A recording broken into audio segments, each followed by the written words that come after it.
Hi, this is David Brough. I'm the author of Ryder and the Crystal Seed and Ryder and the Rescue of Eleanor, which is coming out on May 19th. So it's going to be a series of books that's available for anyone to read, anyone who wants to get them. I wanted to do a few videos to talk to you just a little bit about some of the inspirations behind the book and the series. And I've been kind of waiting to make sure that all the conditions are right and I had good lighting and had a cool background, maybe with some books in the background. And then I just realized I was waiting and just not getting things done. So I just decided, why not just do it in my kitchen? You can see this is my small kitchen and like a microwave right behind me. And but the main thing is just what I wanted to talk to you about, and didn't want any more excuses before getting these out to you. When I first started writing this first book, I had thought I might write some book, but I didn't think I was even going to necessarily write fiction. Was maybe going to write a nonfiction book. Certainly didn't think I was going to write for kids.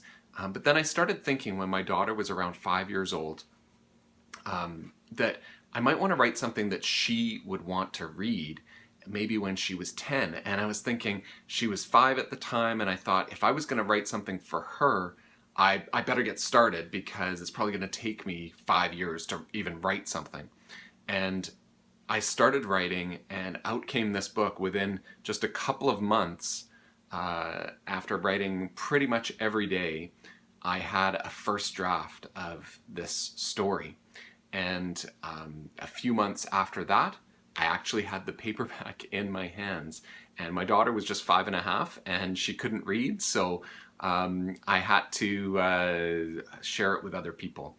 And I hope there's other kids and other adults who really enjoy this story, and I've been getting some great feedback from people that say that it's great for all ages. And so it's just great to hear from readers.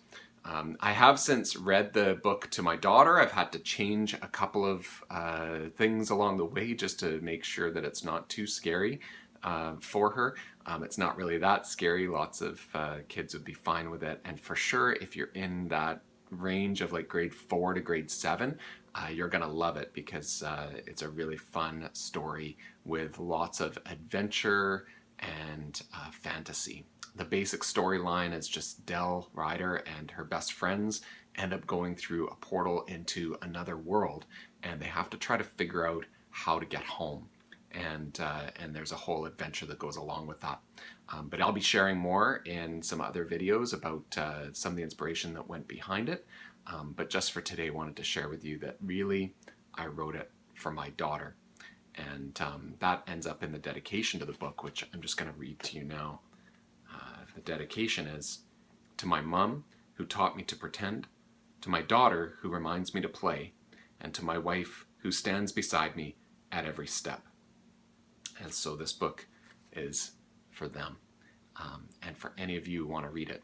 So if you're interested in getting a copy of this book, it's actually free as an ebook on Kindle and iBooks, Kobo and Nook, and so all those platforms you can get it for free. And then the second book is coming out. You can also order this as a paperback on Amazon. The second book is coming out May 19th. It's called Ryder and the Rescue of Eleanor. And so I'm really hoping that enough people are going to get a chance to grab that book as well, and hope you really enjoy it. If you want any more information about the books or about me, you can go to my website. It's mattbrough.com, mattbrough.com. Thanks for watching.